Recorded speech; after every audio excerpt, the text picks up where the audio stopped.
dingle dang. Welcome to Game Brain, a board gaming podcast about our gaming group. I am your host, Matthew Robinson. Joining me, my lovely co-host, Jordan Saya. How's it going, Jordan?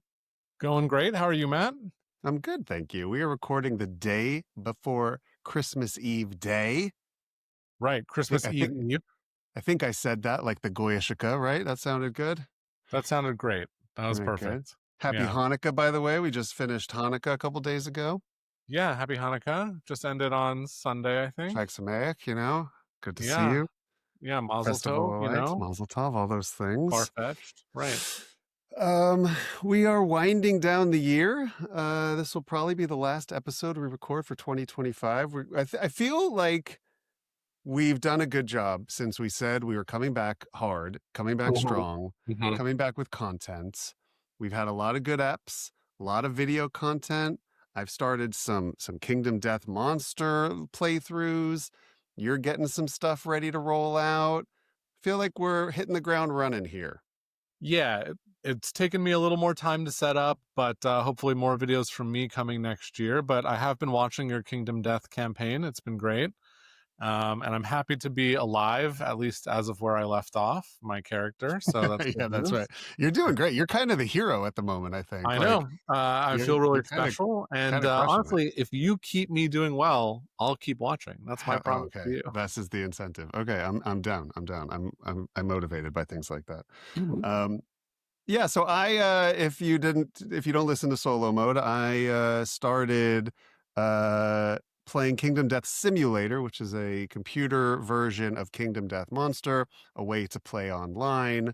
And it's really fun. And I started doing a playthrough. So if you want to watch that on our YouTube, you can. But this is not a solo mode episode. Today we're going to be reviewing one of the big boy games of the year. It's right behind me there if you're watching on youtube.com. It's called Old King's Crown. There it is, even closer on Jordan's. We're very excited to be reviewing this today. We've played it a lot. Yeah. I've probably played it 10 times. Jordan, you've probably played it more than that. Probably around the same. Yeah, 10 times or so. You've dived into the Wild Kingdom expansion a little bit, right? Just once. So I'm not super far into that, but honestly, the base game is so good that you don't really need to dive into it that early. For sure. But I have dived into the solo mode. I'm guessing you have as well. Yep. And we've played it at all the counts, 2, 3, and 4. So we've got lots to talk about. Totally. Well, before we get to Loki Crown, let's talk about what we've been playing recently. Jordan, tell me about some memorable plays as of late. Yes, I got together last week and played Twilight Imperium 4. Have you heard of it? I have heard of this game, yes. And I believe it had a recent expansion. It did. That expansion's called Thunder's Edge, and that expansion has sort of 2 whole expansions in it. It has Thunder's Edge, which is a new addition to the normal Twilight Imperium 4, and then it has Twilight's Fall, which is a whole alternate way to play the game where you draft your abilities as you go. We just played the normal Thunder's Edge expansion, which was really fun. It adds a new area of space called the Fracture with valuable planets that are more difficult to get to. It adds 5 new factions, 3 of which appeared in our 6-player game, a bunch more legendary planets, a bunch more action cards and other effects. So it was really fun. It felt like TI dialed up to 11 a little bit. We found the new factions to be fun. Ben played the Last Bastion. Paul played the Crimson Rebellion. And a third player at our table played the Raw Nell Consortium, and that faction ended up going on to win. The Raw Milk Consortium? That's right. It's actually just all mothers from Brooklyn. There's no aliens at all in the faction. That's really what it sounded like you said. The Raw Milk Consortium. No, they're so insufferable. They are. Actually, I was at Bristol Farms last night shopping for Christmas, and there was raw milk on sale in like a normal grocery store. I mean, not human though, right? Like cow, I'm guessing. It was cow milk. Yeah, I mean, it's not human milk. Yeah, okay. Anyway, no, the RAL-NEL, RAL space NEL consortium, which are like capitalist businessmen, but they're lizards. So anyways, the factions are really cool. They have new effects. The action cards are now souped up. Like there are some very strong action cards in that deck, a few of which contributed heavily to the RAL-NEL's victory.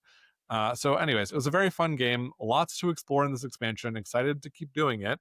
What? Tell keep me, playing it. just remind me. What are the things that get added outside of the new factions? Like, what? How does just the basic game play? There's not a new like. I know in the last expansion, everybody got their little mech that could do stuff. There's nothing like that in So this one, right? right. So in the last expansion, everyone got their agents, which are those 3 cards that Right, you can right, unlock right. over the course of the game, plus their mech.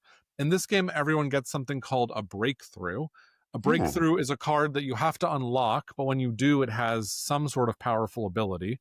And it also gives you a tech synergy, which basically allows you to treat 2 colors of tech as each other for any effect in the game. So if Okay. you needed like 3 red tech prerequisites to order to research the highest level of red tech, you could treat red or green because your bonus is red and green synergy Hmm. as towards those prerequisites, which is not super impactful, but it did feel like a good balancing tool. Factions that were weaker in the game before got extremely powerful breakthroughs, and factions that were stronger in the game before got kind of minor ones. So it felt like they were using it How as a is it? balance Just one tool. breakthrough per faction? Yeah, it's just one per faction. You can unlock it over the course of the game. You don't have to. Right. It can be somewhat expensive. So it adds that, and then it adds a whole new area of space called the fracture. And whenever any player gains their breakthrough, they roll a die, and on a 0 or 1 on that die, so 20% chance, the fracture comes into play. And that player decides where the warp points to the fracture are around the galaxy within certain Hmm. parameters. But it could be that the fracture never comes into play. Um, Ooh, okay. so that's a whole new sort of area So the of fracture exploration. makes surprise attacks and like makes you able to go places people can't don't expect you to be able to go. If people aren't, I mean, you can move through it and kind of, surprise people in some situations if they're not paying close attention. But really, it has 3 planets in it that are very valuable. Okay. So it's like this whole area of space that it's like a desirable place to go. So it's a cool mechanic. I played the Volwraith Cabal, which if they get their breakthrough, they mandate that the fracture come into play, which is kind of why I chose Ooh. them because I Right. wanted the fracture to come into play in our first game. So we did get to see it, but I was kind of the only one who went in there. So it was kind of like I don't know how exciting it is. We'll see if good play means more people going there in the future, but in our game, it was kind of just me over there. I will Right. say we did also use what's called a multi draft, which lets you draft your starting, like the 4 planets closest to you, or your faction, or your turn order in a snake draft pattern. And Okay. so, like the first 2 players were Ben and Paul, and they both took new factions. Then people started taking slices, and there were really interesting decisions to be made, almost like an Age of Innovation draft. So I really like that mechanic. Ooh. It's very Yeah. fun, and I'm excited to keep exploring the different draft formats for our next game, which will be January 3rd. We're playing Thunder's Edge again, so That's so can't awesome. wait. And then I know you didn't play it, but the new mode, that sounds like Age of Innovation to me. Are you sort of like build a bearing factions? So it is a build a bear faction mode, but you build your faction throughout the game. So Hmm. basically, all of the strategy card, not all of them, 3 of the strategy cards, their secondaries allow you to opt into a draft. So you'll spend a strategy token and you'll opt into a draft. And then that card will spit out one of 3 types of ability cards that get drafted. And it does like, the number of players participating. So the Mhm. player who drafted the strategy card plus anyone who opted in plus 1 number of cards, and then you draft those and bring them into play. And so one of the decks is special units, so advanced dreadnoughts or advanced carriers or Mhm. whatever. One of the decks is just basic abilities. The third deck is escaping me at the moment, like Right. text, I guess. Yeah, I guess like faction abilities, text, and then unit upgrades. So, anyways, it seems really cool, but I think you need pretty experienced players to go down that Right. route. And And so it's we're still the still same game. It's still an all day affair. It's not doesn't like it's shorten it or definitely anything. still an all day affair. I think it's just zanier because you like people can do things that you weren't expecting. There's even like an addendum to that mode, an optional rule that says when you draft cards, you draft them face down, and then Hmm. you only reveal them when you're using them. So it's like all of a sudden you reveal that your flagship can move 4 spaces and blow up a planet or something, Well, that sounds and then chaotic. do it. Yeah, so it's much more chaotic, but it seems fun, and maybe it'll be quicker because it'll be less balanced. I don't know. Right. Yeah, absolutely. Well, that's awesome, man. Hopefully I can join you guys soon for some Thunder's Edge. Yeah, hoping that we'll play a lot of it in the new year. What have you been playing recently, Matt? I have been just on a big solo kick because I've just been so busy with work. This is always my craziest time of year with everybody wants their scripts and their projects turned in by the end of the year. And I'm feel like I'm going to be working up until New Year's Eve. Uh, but so I've been just diving into solo mode, but like even when I'm unable to really play games with others, my brain just kicks in and takes me down like crazy solo mode paths. And I've gone down, I think, my craziest solo mode path so far. Um, so I got very into a game called Kingdoms Forlorn. It's Mm, called Kingdoms Forlorn Dragons, Devils, and Kings, which is an absurd title. It's a 2025 release. Um, it is by a company called Into the Unknown, who are most known for a game called Aeon Trespass Odyssey, which right. is a big, crazy so Kingdom Death Monster inspired some clones, and it sort of created like this all became because I just became re-obsessed with Kingdom Death Monster, of which you can watch my playthrough on YouTube. And then that just sort of got me into the world of boss battlers, of which there is an entire community. And the consensus is that the best is still Kingdom Death Monster. But then I was very curious what the others were because then there's this whole genre of games that are people who love Kingdom Death Monster who made their own versions of it. And Aeon's Trespass Odyssey is sort of the biggest of that. So it's really takes Kingdom Death Monster's core. I mean, down to everything, down to the way that fights are done, down to the way that you have an AI deck and you have a body part deck, down to the D10 system, down to the crit system. Like it takes 80% of Kingdom Death Monster's rules, and they are not like hiding this. They're like, we love Kingdom Death Monster and wanted to iterate on it. Right. And then And they add so a whole like exploration mechanic, right? right. So that, but their whole thing was Kingdom Death Monster is one of the things I love about it is that it is story light, Mm, and they went the other way. They were like, what if the story was as crazy as everything else in Kingdom Death Monster and as intricate and as long? And what if the campaign, like Kingdom Death Monster, has a 30-hour campaign usually, depending how long you live. And right. it's really, you're just fighting monsters for that entire time. Like the hunt is an hour at most, usually 30 minutes. Settlement phases, well, however you want to plan buying your gear, but you're just fighting. And so they really made it like their campaigns are like 100 hours. And And in there's the five of them in the box, right? Like five there's different three ones. in the box, There's and three of then them. Okay. they're called cycles. So the core box comes with three cycles, and each cycle's 100 hours. Okay. Okay. Yeah.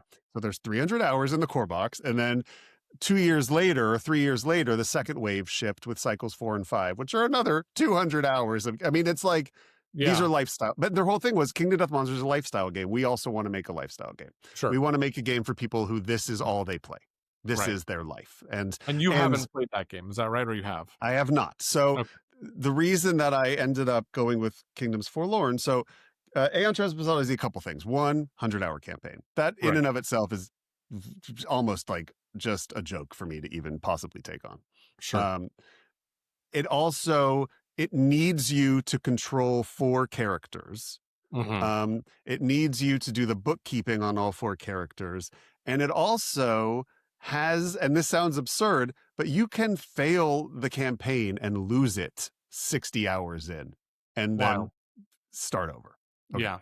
so all those things were like pretty big red flags for me, Kingdom Death like has that too, though, right? I mean, you lose at some point. 100%, but Yeah. that is baked into the game, and it's not 100-hour narrative thing. It's like part, and it's like it is the part of it is like good luck, good luck, like you're gonna need it, Sure. like, Sure. and that's sort of the fun of it. And if I don't know if you're gonna do like a 500-hour narrative campaign with a very specific story where I mean literally I've looked at the narration book, you're like reading for 20 minutes, like they're like it's like a novel. Right. So like, and having to reread all that, like, no, I'm out. So Hmm. Kingdoms Forlorn was basically their version of the same system. It's the same. It's a boss battler. You're most of what you're doing is boss battling, but they then made it much more, I think, attuned to the solo crowd. So you can play. So the main characters are called knights, and you can play. You always have to play with four characters, but you only need one knight, and the rest can be filled in with squires. And the squires basically don't have gear. They don't roll dice. They have a deck. They're very easy to manage. Very Sure. similar to Oathsworn, Right. Okay. I was like the gonna say. companions in Oathsworn. Yeah. Right. I think they actually took that system. Mhm. But what's cool is it's not a campaign where the story is unfolding and it's basically one narrative arc.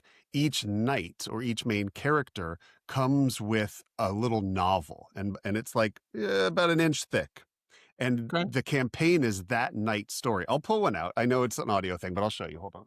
Sure. So While he's doing that, I'll just say the setting for it looks very traditional medieval, like knights, swords and board type thing. But the Aeon Trespass Odyssey setting is, I want to say, like Atlantis type stuff, like Atlantis, but with magical technology. So it's sort of a different setting to these other games. I feel like Kingdoms yeah. Forlorn, though it's Okay. medieval, So it's kind of closer to Kingdom Death Monster. Anyway, I was just yapping. Aeon Trespass Odyssey is Greek mythology mixed with Evangelion.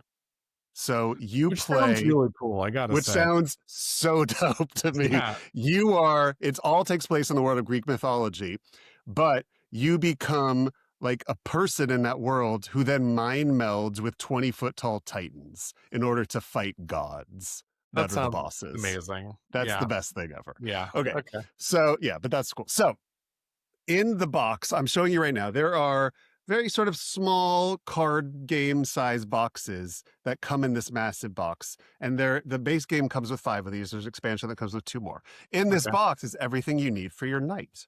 So it comes with this whole book, which is pretty their cool. 5 arc quest. And you're Mm, going to be going through this and continuing along this story. Also in here is your miniature, which I've painted, and all your cards and all your gear and everything. So everything stays in here. right, But there isn't a world campaign. There is a character campaign. And each character campaign is 30 hours, and it's fail forward. So even if you fail a quest, you keep going. right, So there is no, oops, I died, I start over. In fact, fail forward is built into the narrative, built into the mechanic, so that if you really wanted to, you could play them multiple times and get different storylines, because a big part of it is you're constantly choosing different paths and different sure, things sure. just within this. So it's very So much your character's story. let me ask this: if we were to play a two-player game and I had a knight and a squire, would we Mhm. be able to advance both of our campaigns simultaneously, or would we be playing one knight's campaign? Right. So here's how it works. So I'm uh two-handing 2 knights and 2 squires. So that's how I'm playing. So what you Okay, do is every knight's storyline is broken up into 4 arcs. And so in the first arc, there's one story, and then there's about 5 different investigations, they're called, which mm, are short little quests you're doing. And in order to get to the next chapter, so I think they're called chapters. There's 4 chapters. Is it 4 or 5? I think maybe it's even 5. There's 5 chapters. Yes, there's 5 chapters in, and each chapter has one main quest and then about 4 different investigations.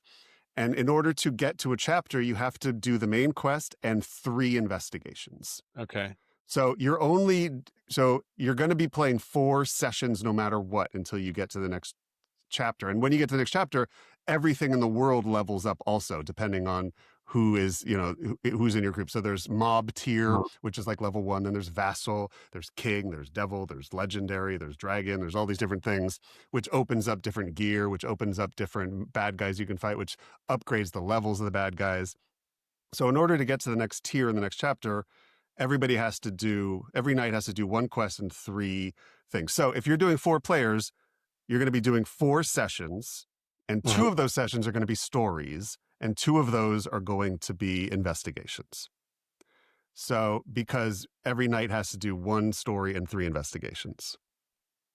And so basically, if I'm doing 4, I'll do, like, right now, my first one, I did all investigations just to get a feel for it. So Yeah, everybody was doing an investigation, which is like a mini quest. And you get cool rewards, and you're picking the investigations you want to do based on the reward. So like some of them are new gear that's specific to your character. There's a whole card play mechanic. Some are upgrading cards, getting different cards, things like that. And then yeah, it's your main story one that is like totally changes the rules and has specific boss battles and a whole cool story. So I'll do every chapter. I'll do 1 story per night. So that's 2 of the 4, and then 2 of them will have no stories and just be investigations. okay, Um, interesting. but you're doing similar things in all of them, much like KDM is the same cycle of settlement, hunt, and fight. This is outpost phase, which is like gearing up, buying your equipment, hiring mercenaries, things like that. And Uh-huh. then the delve, which is sort of the exploration phase, which takes place on sort of a seventh continent-esque map that Sure. you're building as you move out with cards. And then you get to the first boss fight, uh, which is usually going to be a little easier. And then you do a second delve, which is the second exploration, and then you get to the main boss fight. And that's one session. And each session is about 3 hours, 3.5 hours. They're not Right. short. And I Whereas a remember king, one problem with Aeon's Trespass was that you never knew how long it was going to be before your right, next boss fight, so it's harder to plan. But this totally. is And like it's part of you're doing these concrete blocks that are yeah, that exactly. You're form. you're doing delve, fight, settlement phase, basically. Right. Um, and so the game is, I think, incredible. I wouldn't only want to play this solo. I mean, it'd be really fun to play with somebody else, but I don't. It's it's a 4.64 on BGG, and I think that might be a little light. Like, Okay. it's I will say it's probably the most complicated game I've ever learned. I'm very good at learning games after 15 years of reading rule books and learning these games. I Yeah. have never struggled so hard. So like and but look, I love that struggle. Like that's Yeah. like I really That's fun. like Yeah. the No, I 100%. That's love the fun. process of like I'm going to conquer this system. But like Right. every boss, there's 22 bosses in the game. Wow. Every boss, which is insane. Yeah, Kingdom Death Monster came with like 8 in the core. Right. Each boss is like learning a new root faction. It's that level of holy shit. That's Like awesome. it's amazing. But like Yeah. every time you fight a boss, like just be prepared to sit there for 30 minutes before the fight even starts, just learning how this boss works. That sounds Like incredible though. That sounds it very, very. is. Can I It's ask, totally fun. are the minis, do you have to construct the minis or do they come No, constructed? they're Okay. they're they are hands down the best constructed minis I've ever seen though. They're Okay. Nice. Listen, incredible. I know you said you don't want to play it with more than one person, but I would love to try it. That sounds very cool. You would love it. It's really Yeah. cool. And it's like they also like the insert in the original in Aeon Trespass Odyssey is awful. Yeah. And the insert, I'll show you this one mini, which is just amazing, which is Looks just so like cool. a Wow. dude in a chair with a giant hand puppeteering Yeah, that him. looks awesome. And then even like the orc is really high quality and cool. They're just cool minis. I'm gonna for sure paint them all. Nice. Um, yeah, they're just I dropped one. But yeah, it's just sort of taken over my little life. I've been playing it a lot, and like I've read the rule book like 5 times, and the rule book's like 100 pages. Like I don't know. I like those kind of projects. I like that. Like I like the games that everybody rage quits like after Yeah. one session. Like there's too much. I'm just sort of like I kind of like that. And when you're playing solo, like who cares? You're sitting there Yeah. reading, enjoying it, and learning, and I can Yeah. just leave it set up. God, these games are my weakness because so I'm in an Oathsworn campaign and I have been for like Yeah, 2 years. We're on chapter 9 or 10 or something like that out of 21. yeah, And I've lost interest to a certain degree, although I do want to continue with it. But I've lost interest because it's felt very samey. Even though yeah, the bosses have different abilities, it starts to feel very samey. And we've transitioned between characters once. We're playing two. It's me and my friend Brandon on Optimal Play. You can check it out there. We're each yep. playing two full-handed characters. But I don't know. It like the story's good, but the fights are a little long and they're a little bit samey. So I guess maybe I should say this type of game isn't really for me, even though I really want to love it, or maybe I just still need to find the right one. I mean, like, to me, these are, I mean, and most like this company Into the Unknown, like they now, excuse me, they have 2 more games coming out in the next couple of years, both of which I have now backed since becoming obsessed with this. So the next one is a prequel to Aeon Trespass Odyssey called Aeon Trespass 12 Sins of Heracles, which is supposed to be shipping this year. And it's basically Aeon Trespass 2.0 with all the lessons they've learned from that. Okay, And I'm that's all cool. in on that. I'm all in on Yeah. that. And then they also have a game called Enormity that's supposed to be a spaceship dungeon crawler that can be played in a game night. It's their first game night game. Wow, And I'm all in on that too that's at this cool. point now. I wonder And if also, Americans. Oh, go ahead. no, I was just saying the games are absurdly expensive. Like they're like $400 or $500 games. I mean, Yeah. like that's where we're at. at this phase in the hobby now. And for most people, like, I fully get that just being so annoying that you're just like, screw this company. But I don't know. I really love, to me, it's like, I'm going to play this for probably a year or two. It's, it's as a solo game. So to me, I get my money worth out of it. If I was trying to play this with a game like night or a group and meeting, like, I agree. It would become frustrating because it's like there's so much time in between. I forget the stories. It's like, especially even I feel like it'd be worse with Kingdoms Forlorn because it's like 1 out of 4 sessions is your character's story, right? And Sure. that could be frustrating. That'd be Yeah. like, oh shit, it's like 3 months until I get back to my storyline. But like playing solo, it's always my story. Yeah, that makes sense. Um, yeah, I mean, I feel like if that's the experience you want and you want to play with people and you want to share a common storyline, you got to just play a TTRPG. You got to just play 100. Daggerheart. I We agree. we just started a new campaign of Mythic Bastion Land. Like, you got to Oh, that's play fun. that. Yeah, Um, it's really, if you're playing these games, it's for the boss battling mechanics and because you want to read a cool story on your own for the most yeah, part. totally. Well, that I'll stop talking about Kingdoms Forlorn, but it's totally done me in, and I've become very obsessed with it. It looks really cool. Looks great. And It's I really have cool. Yeah. honestly, I know you're playing your Kingdom Death No, campaign. come over and just like what you should do is come over and just pilot one of my nights, and we'll just have it. It's I can just teach you as we go, and you'll get the whole thing. I'm definitely down for that, but also you should consider filming some of that stuff too if For you're sure. playing solo. I think I'll do a video review of it. It's a game that is like it just shipped to backers like in the last month or two, and so it's like no, it's such a huge game that like there's like one review of it, like, Yeah, because it's just so sure. big and so new. But yeah, I think I'll definitely get a little more into the weeds on it. Cool. That's exciting. Can't wait. Totally. All right. Well, those are our two crazy epic games. Have you played? We haven't really talked since we did. I wanted to call it Essen. Since we did BGG Con, have you played any of the BGG Con games that we played again? Have you I gone back to have. the I've well on played any of those? Thiefdom. You can find my play of That's Thiefdom on right. Optimal Play on YouTube. We played that. That's still a How really did that fun go? game. I'm loving it. It went over really well. Everyone really liked it. I think it's really fun. It was, I think, probably my favorite game of BGG Con. I am Yeah. still slightly worried about the replayability, but I had a Yeah. great time, piloting my thieves, trying to do in my friends. We had different equipment than before. I can see it getting samey. That is a concern, but I was Yeah. really still enjoying it. I'm not even close to being at that point yet. So I played that. That was really great. I'm trying to think if there's any other It's such a BGG. good I'm pick on playing the deliver IR game. tonight after we record this, so Yes, I that'll know. be fun. Ben invited me. I just have too much family stuff going on, but Yeah, I I'm hear you. excited to What try what that else are again. you? What else have you played? Anything else from BGG? I mean, no, I genuinely have not played a game with anybody since BGG. That's how Oh crazy work's man. been since I came back. But I've Okay. just been playing Kingdom Death Monster and Kingdoms 4. I only play games with Kingdom in the title now. That's well, Kingdom games are the best games, Kingdom Builder, Yeah, King Domino, trying to think of we're gonna any sit here others. forever. Uh, well, Yeah, I haven't really played anything else. I mean, TI was my really big one. I haven't talked about it on the podcast yet. I have played a game of Seldrick. I don't know if I've talked about it yet, yes, but this is great. That's kind of it, though. we played a few rounds of Seljuk. We did. We played a few rounds of Seldrick at BGG Con. What did you think? It's great. I mean, I love that system. Yeah, that's my favorite Levian campaign right now. I played a game of Imperial Struggle with Candace. Oh, that's That was fun. fun. Yeah, Do you like that game?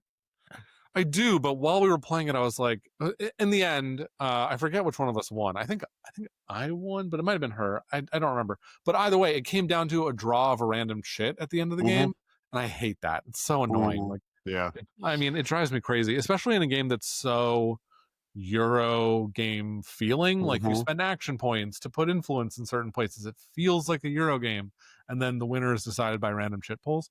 And like, that's why I was like, we could have played Seljuk in this time and Yeah, had a I better wonder if time of that's it. like an experience thing though, because I have heard from people who've like gone really deep on it that it becomes like a really exciting chess match.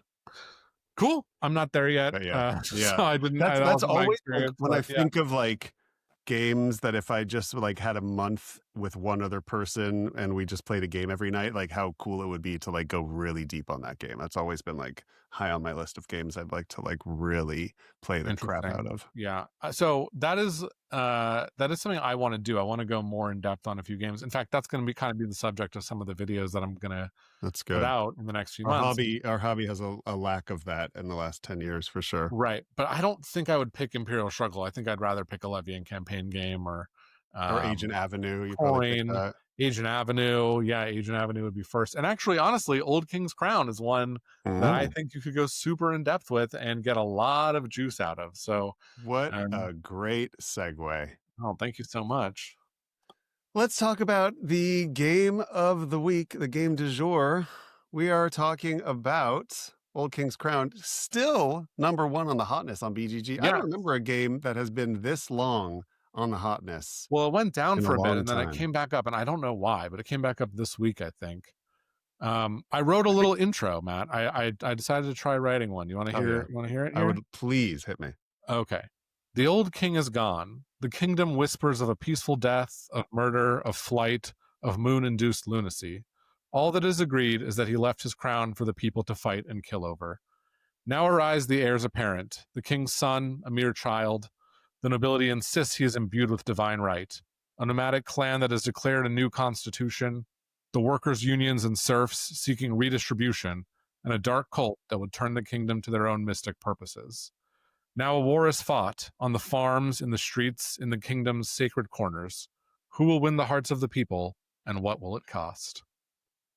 Dun dun Dun, dun. dun, dun, the old king's crown. Old King Crown. Old King Crown. Old King's Crown is a 2025 release designed by Pablo Clark, art Pablo Clark, Yeah. from Eerie Idle Games, known for their game Old King's Crown. This is very much a one person, one company game, which is part of what makes it so impressive, especially when you see the art. Now, I backed this game on art alone. Mm-hmm. Like, I literally saw the art and went, game probably sucks. Don't care. That's really good art.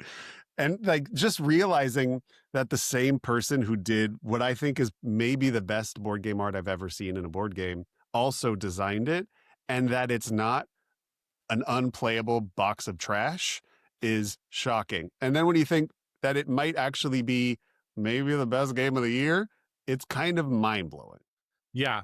I mean, what an impressive talent. And Pablo Clark is, I mean, he's one to look out for certainly in the future. I will instant back anything he does. And I assume that it will be immediately identifiable as his work because of the art. Like, it's going to just Yeah. be so impressive. I mean, the art is gorgeous.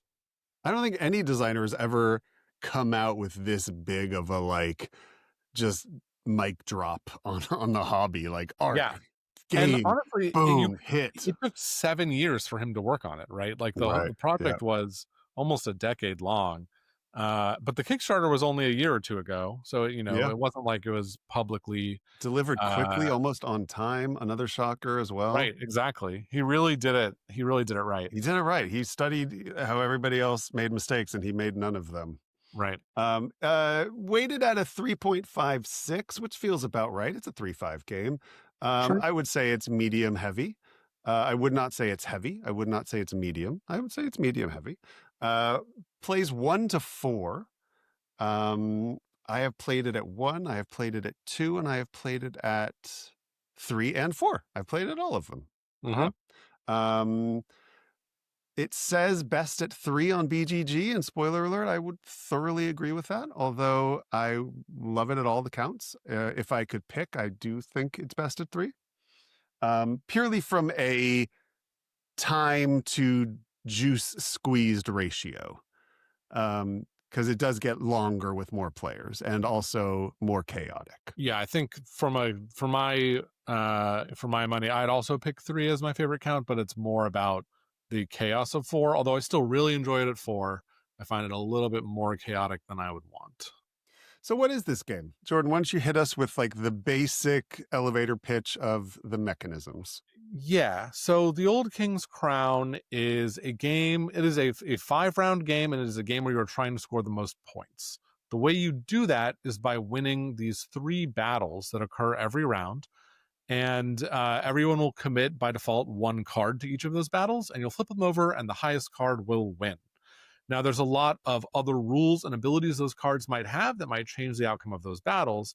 And then there's a lot of rules around that whole battle system that change how you put cards in. You can buy new cards to put in. You can buy new abilities for yourself.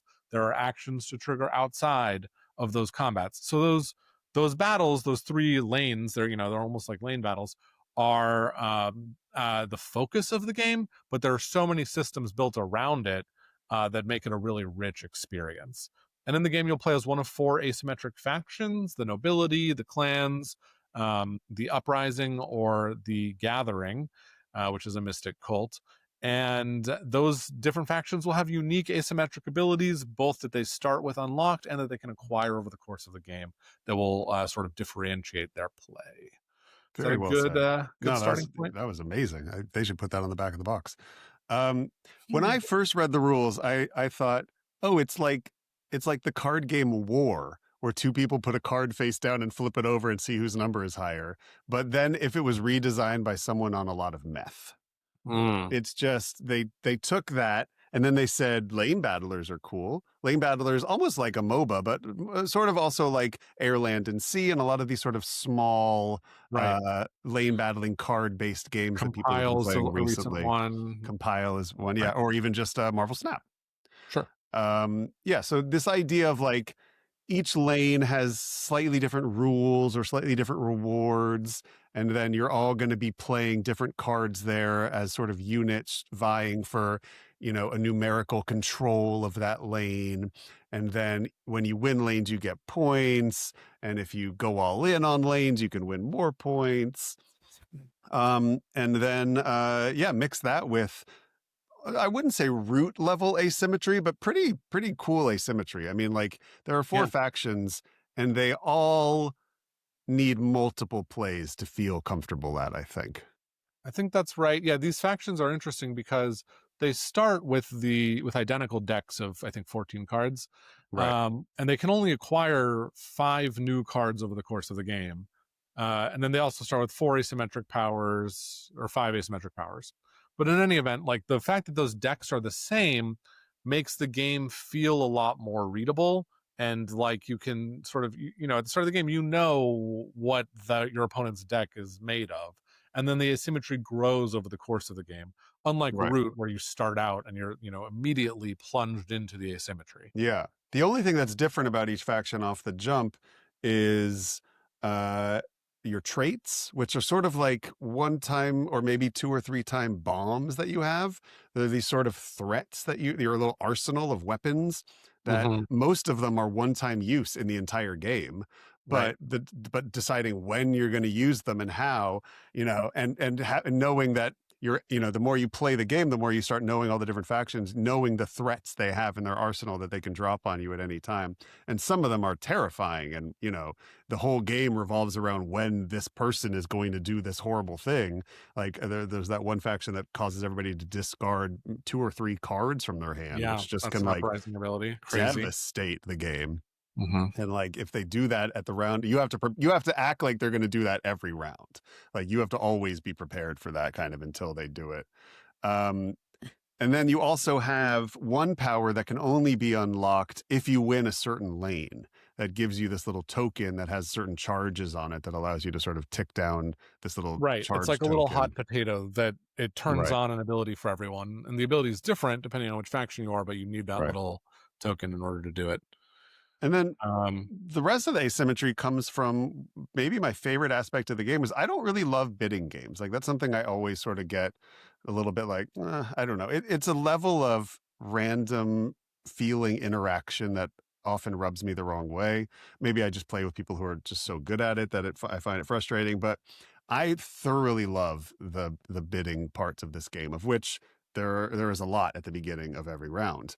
And you bid with your cards. So it's the same cards you're going to be using to try to secure lanes and get your victory points. You are also going to be using as your bids. And what you're bidding over, though, is really exciting. First of all, you're bidding over turn order, which is important and things like that. But Well, No, you're not bidding over turn order. Sorry, your turn order is based on how many points you have, right? mhm, You're bidding on these what are called kingdom cards, which are an entirely other level of asymmetry. They're basically rule breaking powers right. that there is a little market available of.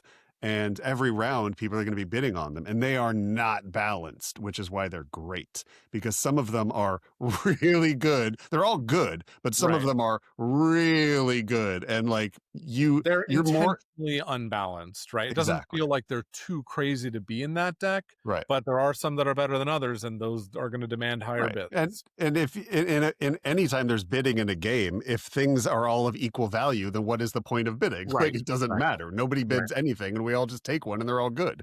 Like so they have to be, you know, have different levels of strength. And there are certain like kingdom cards that come out that just like when those cards flip and you know next round you're going to be bidding on them, it's like you're more terrified of other people getting it than you not getting it. Like you, there's some cards that are so game changing, and I think those are really fun and add a lot to the variety of the game. Is that you're going to see about half of them in a game? That's usually my experience. Yeah, there And are 51 of them in the base game, and you'll normally go through 4 a round over 5 rounds, so about 20 of right. them. Right. So Um, you'll see like half, and every game, obviously the order they come out will be different. The ones that come out are different, and it can totally color the way the game is played. 100%. And the other interesting thing about those cards is when you bid on a card, a kingdom card, let's say you use your 9, once you take the kingdom card, you also tuck your 9 under it, and it will Hmm. stay there for as long as you have that kingdom card. But other players can outbid your 9 on a future turn. They can bid a 10 and take that card from you. And Right. so those cards are never safe, they're never yours permanently, and maybe you don't want them to be. Maybe Yeah. actually you want someone to take that card from you and no one will, and now your 9 is trapped there for too Yeah. many rounds. So there's a lot of interesting use cases for those cards, a lot of interesting strategic depth when you're bidding.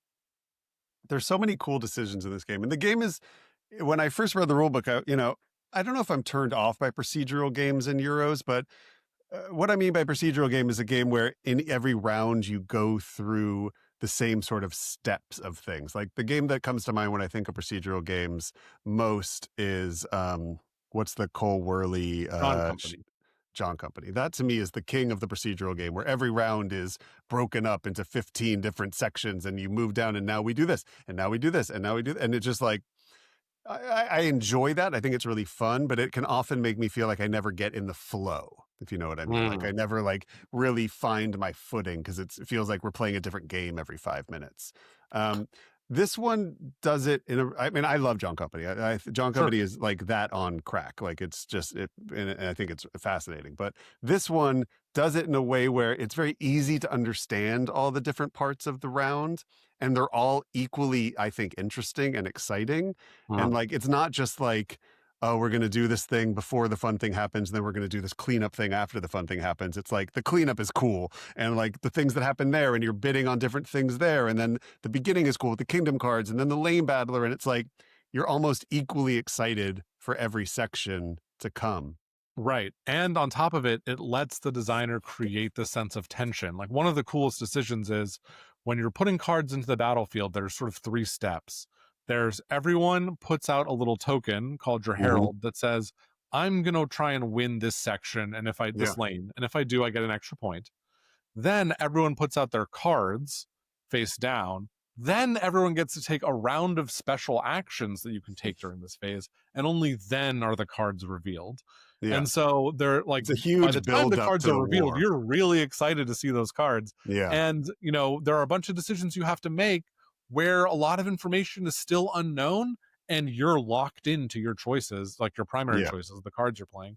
And so you're sort of trying to read the tea leaves and figure out what you're going to do. I love that feeling in this game, and honestly, I really like procedural games, but I think even if you don't, the tension of those battles feels really good in a way that the procedure, it might feel okay to you. Did you ever play Game of Thrones, the board game? Yeah, that's a really fun game. Yeah, where you assign your orders down and Yeah, That was always my favorite part of that game, was that Um, fun mind game of where am I putting my cards? You know, is the poison in front of you? Is it in front of me? And then like the reveal of when they happen, and you don't really get to decide the order they get revealed in, and like that's really exciting. And if it goes, the order they come in is as important as the cards you put down, and you're fighting for all of it. The rest of that game I didn't love so much, but it almost it's like he took the best parts of that game and then added it to other great parts of other games, and yeah, it does feel like there's no dead weight in this design, like, right, and so and also another one that does that really well is Forbidden Stars does that well too, right, with the 100%. tokens you're putting down everywhere. Nobody knows what actions you're going to take. I love that in games. I think that's really fun and exciting, and I think this is the best version of that I've ever seen. Yeah, just to add another game to the list that does that very well, it's Guards of Atlantis 2, like one of my Right. favorite games of all time. I mean, you have a hand of 5 cards, or in this Yeah. game, 7 cards, but it's knowable. Like your abilities are sort of knowable, and people have to put cards down and figure out what Yeah. you're trying to do. You know, you're right. Guards might And actually do it better even than Old King's Crown, because but it's so that it's such a it's like that turned up to 11. It's so devastating every time the card everybody's groaning, and every single time you do the flip. yeah, it's great. It's great in this, and it's great in Guards. That's honestly probably one of my favorite mechanics. Is just putting a card face down. That's Yeah, such a fun yeah. mechanic. And it does all I don't know if I played War a lot when I was like a little kid, and it Is does give Don't you you that just flip a feeling. card off the top of the deck in War? You're not going to choose your Yeah. card, right? No, you Okay, yeah. don't. I Yeah. read about War a lot But in the you're always mechanics file excited for to Blue see what Space you're Blue gonna Spec flip Model. over. Yeah, yeah, yeah, sure, sure, sure. Yeah. Um, I did not play a lot of War as a kid, I don't think, It's but a it game sounds of fun. true it's a game of So, true skill, Jordan. yeah, yeah, yeah, absolutely, It's absolutely. where you find out if your god is stronger And then than your if it's the opponent's same god. card, you put down 3, and then you Yeah. reveal the Oh, one. yeah. Yeah, yeah, yeah, And yeah, well, yeah. that's war. And you say That's War. WAR, war. Oh, I see. Okay, yeah, Yeah. yeah, Come on, Jordan. yeah. You had a Anyway, horrible childhood. one thing that's sort of interesting about this game is that there's a lot of little additional areas that might feel glued on to the game. Ooh. There's like a political council that you can send Yeah, your cards there's to. 3 councils, is that what they're all called? Right, they're called councils. There's 3 different ones, and you can send your cards there to turn on certain abilities. There's the kingdom card auction. There's a whole stack of cards you can sort of research, and there's a whole system around that Yeah. researching. But none of it feels unnecessary or tacked on to me. It all feels so well integrated. And it's kind of amazing because I feel like in a lot of games you have a separate board, like even in TI4, right? There's this whole new Yeah. fracture board that's another area of space. And it feels like it's sort of integrated in the game, but it also feels like, oh, this is clearly an expansion piece of content. This is like Right. off to the side. And all of those, even though this game has the exact same thing, it has a board that sits off to the side and looks like it doesn't quite belong. It really feels well integrated to me. I don't know. There's something that just it's like clockwork. Every little piece of the design Yeah. works well, and the flow of pieces among the different parts really makes it feel I don't know, tight in a way. And we didn't even talk about how each faction sort of has its own little branching tech trees that you can go down. So Right. one of the little games you're playing with the councils is to try to get what are they called? Lore tokens, I think, or something Right. like that. Lore, yeah. Yeah, lore. And lore is sort of the money the resource that you're spending to unlock either new cards, like better cards, higher numbered cards, or cards with uh, powers that can murder other cards, or even unlock sort of your own little power that stays, that doesn't go into your hand, that has some sort of overarching power for you. But there's totally at least 2 different, completely different builds for each faction that you could do out of those, that at least that I've found. There might even be more, but there's at least 2 very different ways to play each faction depending on what you build and when you build it. Right. And there's different ways to score the points. I mean, if you get through your entire research tree, every 2 lore you get past that is a point. That's And right. I've seen games where Oh, people get yeah. 0 points from lore, and I've seen games where people get 5 points from lore. And Yep. your end game, your score might be 15. So, Right. 5 is a lot. So there's ways to score points outside of the system, outside of the procedure, just sort of like John Company, that feel good. You can sort of feel like you're breaking the rules a little bit with that. Yeah. Yeah, it's the games are tense, man. Like even if like I've played games where you can get behind and you can get to the point where you can't catch up, but I've always found in those games that I still end up getting more points than I thought and getting closer than I thought. Like the tempo in this game is one that takes a few games to get down because it can be deceiving if you're out of a game. You might not actually be as out as you think. And I think the game is pretty well tuned to the balance of the four factions. Obviously, a much better player is going to play better than a newer player, but Mhm. uh, I've found that the game isn't as swingy or lacking in catch up mechanics as I would have thought right off the bat. Right. The big catch mechanic here is turn order is based on descending amount of points. So if you Right. have the most points, you're first. Which And is going later in turn order so is important. very strong. Oh my Right. God. I would say there's nothing in the game stronger than going because you just have all the information. You're the one going Right. last. Like you get to decide who wins and loses things. But in order Right. to keep that, you have to make sure that you have the least amount of points. So Right. which means you better have a plan for catching up in the last round or two. And there are certain factions that are more designed towards being explosive in the end than others. Hmm. Um, the what is it? The green faction? No, who are The the Friends. cultists? Oh, the Colts are the Gathering, the purple Right, faction. right. The purple faction. Yeah, they are sort of designed, I think, to have a big explosive last round or two. Hmm. Um, but you also, you don't want to flag behind for too long, because everybody's just going to make sure that they go really hard at you in the last round or two, especially if you have the ability to catch up. Right. Like the turn order feels like an important strategic consideration, rather than just a boring catch up mechanic like you get an extra $2. Yeah, No, it's like, okay, do I deliberately try not to score points this round so that I can go last next round? Because the last player also sets the order of the three lanes, which is resolved yep. first, second, and third.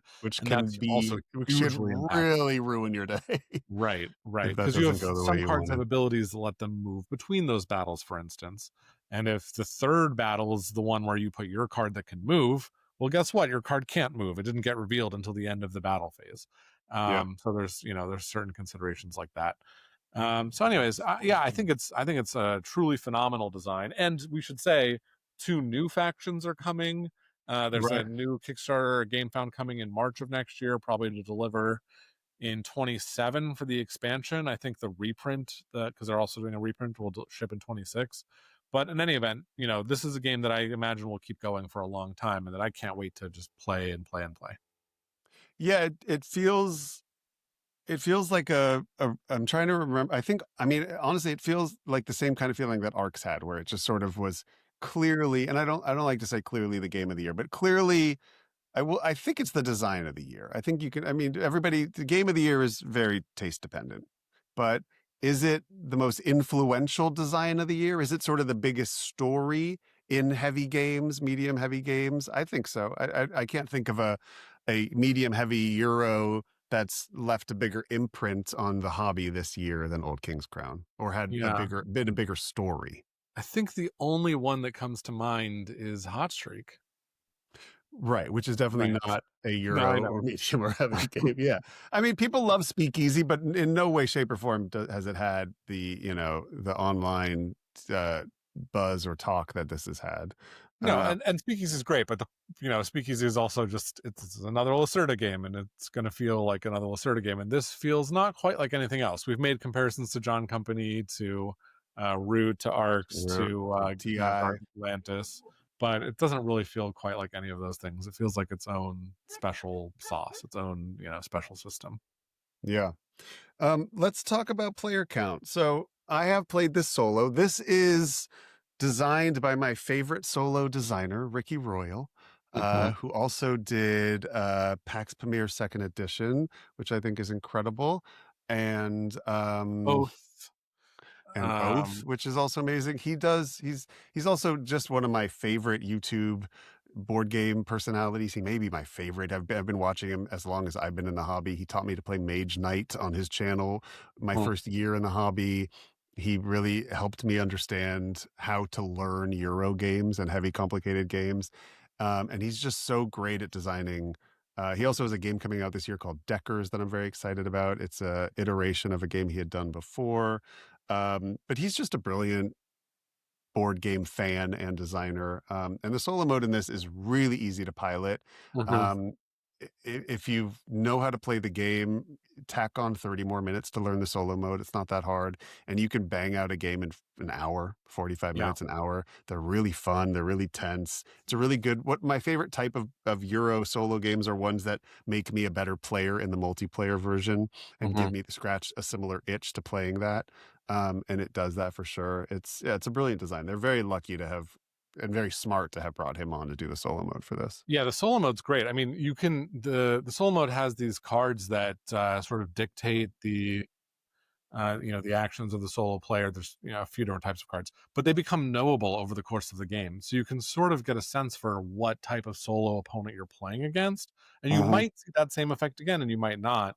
But that is a very cool feeling to feel like, okay, this is the solo that, just like another player, has its tendencies, because a lot of Old King's Crown is thinking, what's Matt going to do in this moment? How do I Right. respond to what he's going to prioritize? And so, it's difficult to design a solo bot that can emulate that feel, but this one succeeds. And I think that's an important piece of the solo design. So I really enjoyed the solo as well. And yeah, you got to play it in like an hour. I feel like, if you're playing a 2 or 3 player game, it's probably going to take twice that. So it's Yeah. a great system. I think, yeah, 2.5 hours is fair for a two-player game. I really enjoyed my two-player game of this. I think it's a really good way to learn it. You're Mhm. definitely going to be losing a little bit of the interaction, um, but it's still a great way to like stretch your legs with a faction and get some reps in and like sort of see how they play, experiment with some different builds. It's still really fun and pretty fast. Like I would not turn down a two-player game of this. It doesn't feel like you know a training mode version of the game. It feels like the No, game, not at all. but I think 3 or 4 is really where a lot of that like having to figure out where the poison is, is it in front of you, is it in front of your opponent, you really, it tests your understanding of all the different factions and the different bombs they have available to them, the different Hmm. threats. There's a lot more in a two-player game. I've never seen a kill pulled off like with an assassin, so there are cards that will kill other cards. Hmm. In a three-player game, it will happen a couple times in the game and be really big. In a four-player game, it happens maybe too much. but uh, Yeah. I mean, to me, that's one of the biggest differences is how many, assassins get sort of pulled off. It Yeah, depends there's on the this amount little of mini players. game with your herald where, if you put it on a certain area, you'll score an extra point if you win that area. But also, if someone else puts their herald on the same area and one of you wins, not only do you get the extra point for your herald, you also steal a point for their herald, Yeah. and that interaction feels much more prevalent in a Yeah. 3 or 4 player game. I mean, That's never there's going to one happen in a location two-player game. that Yeah. gives you 2 points flat, no matter what, and so in the final round, a lot of people, it's the battlefield the Yeah. end of the game, at the end of the war, a lot of people are going to pile onto that battlefield, and you could get 6, 7 points Yep. just from that one conflict, and Yeah. And that's that could the be like a after 10 score. point It's swing. massive. Yeah. So that sort of epic feel doesn't happen as much in a 2 player game. I've But I also still found really it love in a it. 3 and 4 player game, people don't want to go there for that exact reason. Right, Like or they're you so could be terrible. scared, right, Yeah. and Yeah. not go there because you're worried about getting a point stolen from you. Um, who would you recommend this game for? Who would you recommend stay away from a game like this? Yeah, that's a good question. I think if you want something, first of all, I have to recommend it to everyone just for the art alone. I mean, this is such a beautiful game, and you can honestly just spend hours looking at the cards. Like, I don't Yeah. know. I just think that makes it something special in and of itself. But I think if you're interested in playing a game that is conflict forward, Hmm. interaction forward, Yeah. and quite heavy on the interaction, and has asymmetric abilities, and a game that you want to study, that you want to play 10 times, not once or twice, I think this is a very good game for you.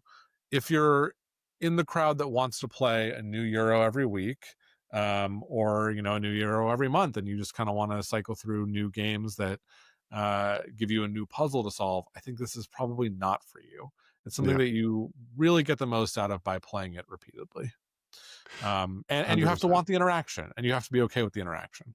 And there's negative interaction. I mean, this could be a hurt feeling game. This could be a game Totally. where your most important piece on the board gets murdered, and you are in trouble, and you don't have a way to get it back. Like or you could just feel bullied. You could just feel ganged up upon, especially in a 4 player game where, like, 3 rounds in a row, missed the coin toss of where, of like trying to put my thing, and it just ends up every single time at the exact place that you went all in on again. Like, and now now I'm 3 rounds behind without winning anything. It could definitely have those feelings of like, 100%. I'm just getting so unlucky every time, every round. And like, I keep thinking I'm guessing right and I'm guessing wrong. And that can be frustrating. Right. And Um, it is a game that has some of that player balance, right? right. If someone the player who's in front by 5 points puts their herald somewhere, we're going to play a little more defensively. That player doesn't need to score more points. Right. And whenever a game has player driven balance, there are players who are going to react negatively to that. Yeah. And people can team up and decide Right. like, no, we all have to make sure this person has a bad round. Like, is everybody on board for that? Yes. Like, ugh, great. Now I'm gonna have a bad round because Right. I can't Right, fight three exactly. people. Yeah. Yeah, like, that can totally happen. I would say if you are a Cole Worley fan, you just don't even read the rulebook. Just this is a game on your shelf you should have. I I agree. think this is more accessible maybe than anything Cole's done. Maybe PAX Premier Second Edition I'd put somewhere in the same weight level. I think Um, that's probably right. Yeah, it's just easier to teach than something like Root because you can start playing before you read all of the special abilities of the factions, and yeah, there's more rules in common. Um, so yeah, I would say if you're a Cole Worley fan, this game is a no-brainer. And I think actually that leader games helped Pablo a little bit on the design or right. playtesting or some part of it. Yeah. So it, No, it I think definitely has a little bit of a I think lead. Cole came in and was a big part of the development as well. Okay, yeah, yeah, Um, I would also say if you're a TI fan, I think this is like one of those, like if you really get down for asymmetric, highly interactive, this is nowhere near as long. This is absolutely a game night game. This is right, a at 100%. most There's 4 hours, no question. at most, at the high limit of length, four And I hours. haven't played a 4 hour game. No, I me mean, neither. I've never. I feel like every game I've had has been done in 3 hours. Yeah, At it's a max. 3 hour game. Right. It's a 3 hour game, which is even with a teach, I think you can get it done in 3 hours. Yeah. Maybe three and a half, but like it is not a wildly long game. And it gives me that same kind of feeling of like, okay, we're all rolling in with our powers and our factions, and like there's gonna be a lot of jostling and a lot of negotiation and a lot of like, positioning. Mhm. And timing is very important. It feels like it uses a lot of the same TI skills.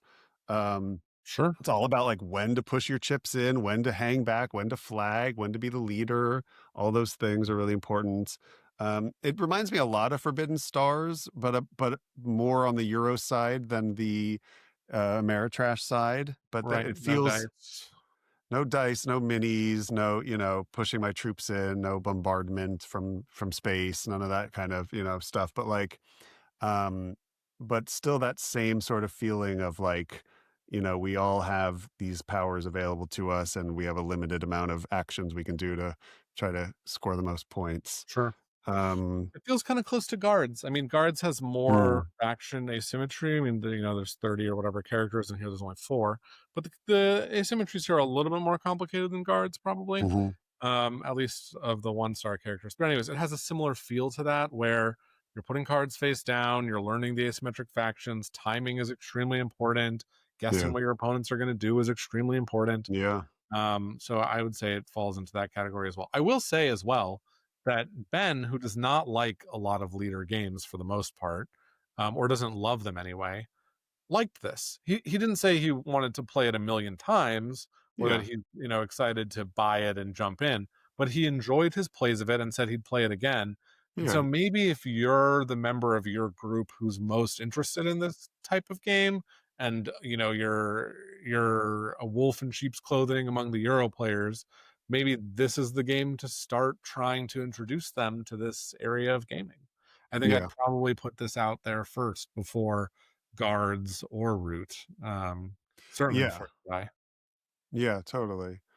Um, Yeah, I mean, and there's similarities to arcs too. I mean, in that you have a hand of cards with numbers on them, and the numbers are going to do different things and have different value to you at different times. Um, but yeah, it's much like, arcs is for me now just an all day game, sort of like TI, where I'm really just wanting to play the Blighted Reach expansion, and do a whole story with that. Um, and this is, still only a game night game. Um, but like Jordan was saying, this is not a game I would recommend to anybody who's going to play it 3 times a year. This is a game for the same people who are going to be playing, or at least most of the same members of a group who are Mhm. excited to play it at least 10 times. Otherwise, I just don't think you're going to get the reps in necessary to see what makes it so interactive and fun. Yeah, I think that's right. But I think it's on TTS, so you can try it Right. there and see if you want to, take the full dive in. I'd say it's, more than worth it. I do think it's going for pretty astronomical rates right now, but the Yeah. reprint Hold do off came for a pretty reprint. reasonable in March, so that's how I would Yeah. get a hold of it. Can you talk us? I have not even read the rule book for the Wild Kingdom. Can you tell us what the expansion that came with the game for people who backed it? Yeah. What kind of stuff is in there? So first off, it does have metal coins for points instead of cardboard coins.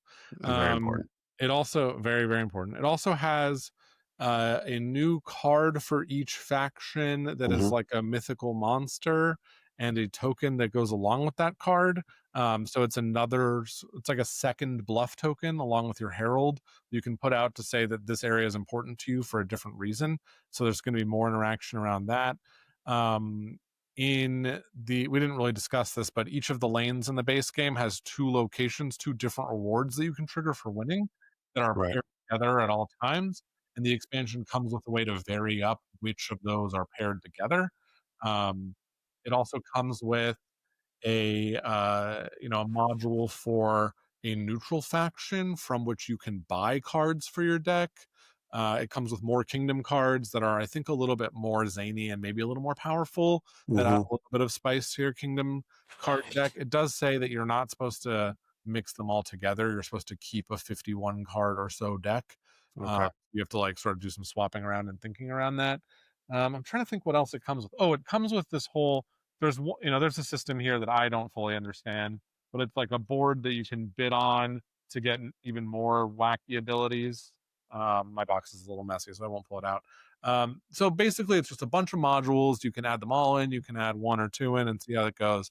I don't think that it's necessary to add them in until you've played a bunch. I certainly Hmm. don't feel like I've exhausted the base game yet, but it has some shiny new stuff for when you want it. Right. So it's a more fun stuff expansion, not like it doesn't have any new factions. You're not missing out on a whole faction or anything yet. Right. But again, yeah, there are two new ones coming. So those will be shipping probably in 27 and I'm guessing they'll Yeah. be very interesting. I know one of them has a new token type. I was just looking at the Game Found page today, Yeah. which looks really fun and one of them is a faction of knights errant who were sent off on some quest before the old king died and now Oh, they're all that's cool. returning Yeah. and unaware that the king has passed away. So I don't know what those mechanics will look like, but that's a cool bit of Yeah, lore. I will say the lore is pretty awesome in this game, and even if you just get a 1 sentence log line for the faction before you play it, it does feel very evocative of that faction. The way they play is very much like that.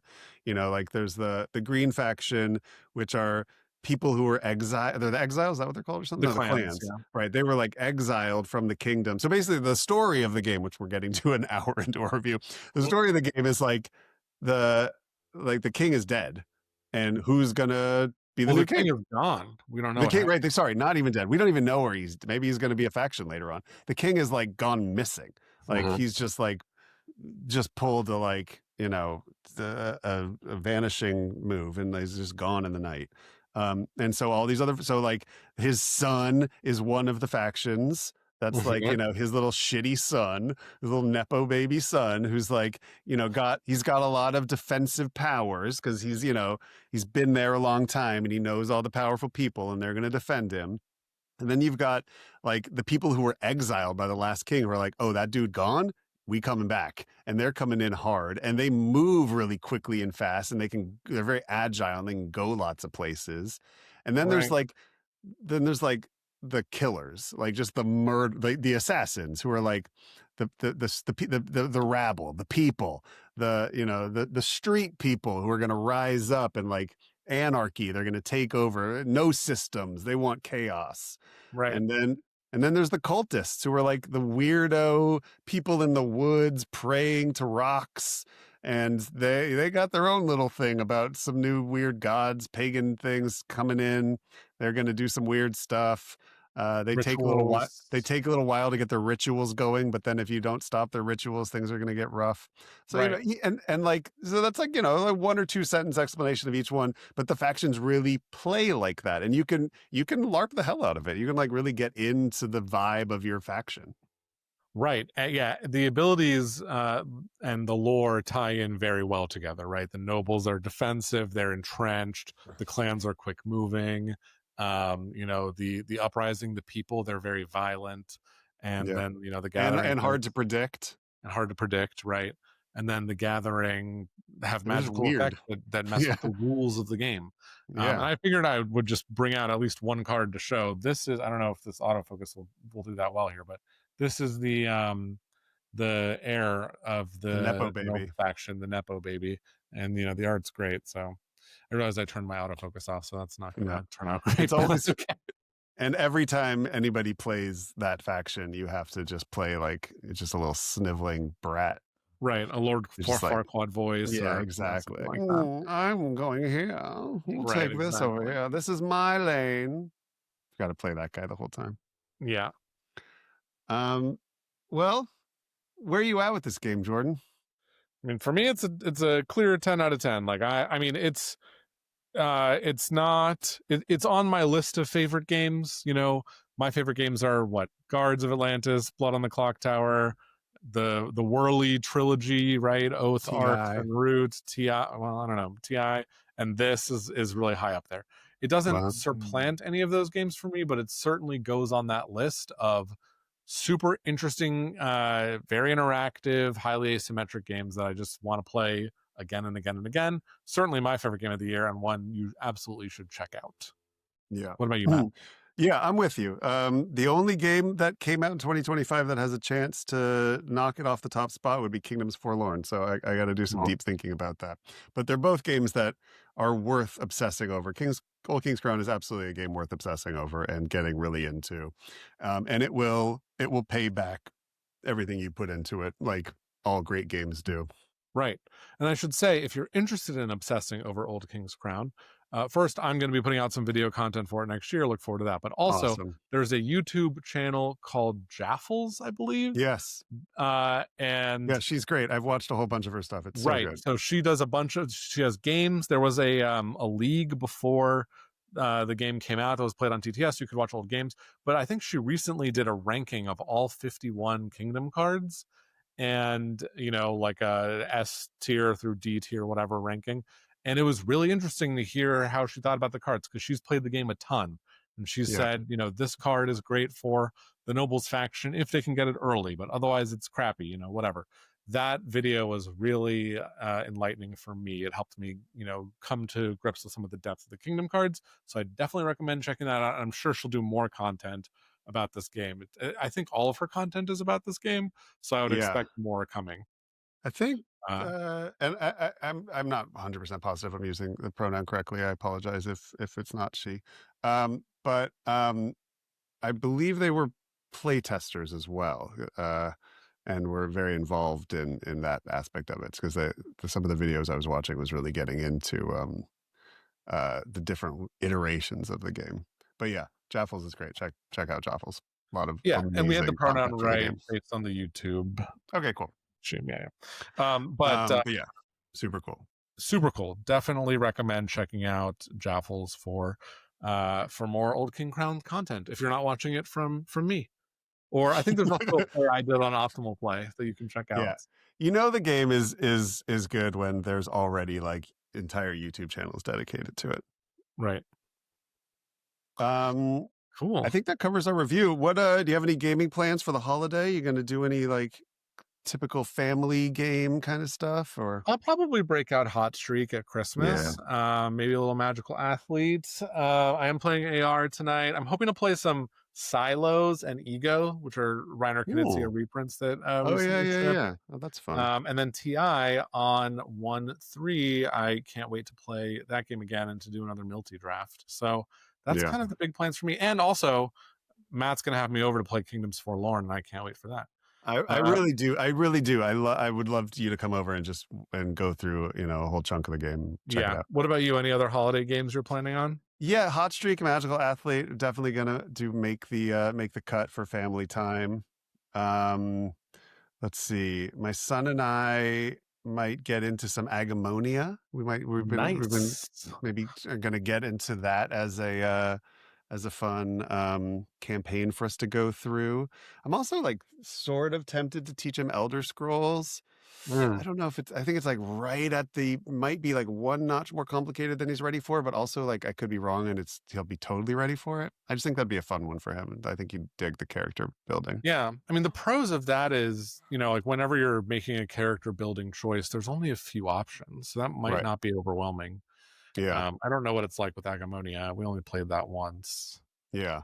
Um, Agamonia is it's just choose your own adventure with dice. okay. Okay. That's cool.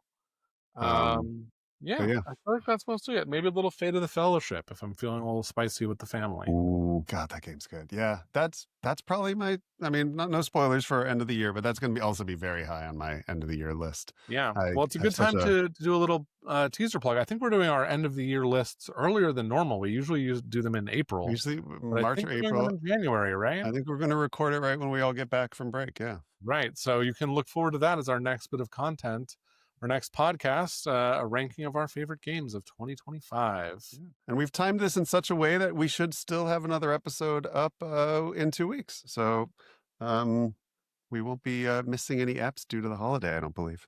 Yeah, sounds good. Well, you guys should subscribe if you're watching on YouTube. Leave comments with your thoughts about the old King's Crown and all that stuff. Like our Absolutely. video. We're content creators, Matt. We got to say this stuff. It's Oh, necessary. geez, I can't do it. You don't have to smash the like button. Just touch it Just calmly. yeah, gently Just, caress the like just like button. well, that's also a little weird. All right, let's call it a day here. Happy holidays, everybody. Thanks for sticking with us for the year, and we will see you in the new year, hopefully with our best of 2025.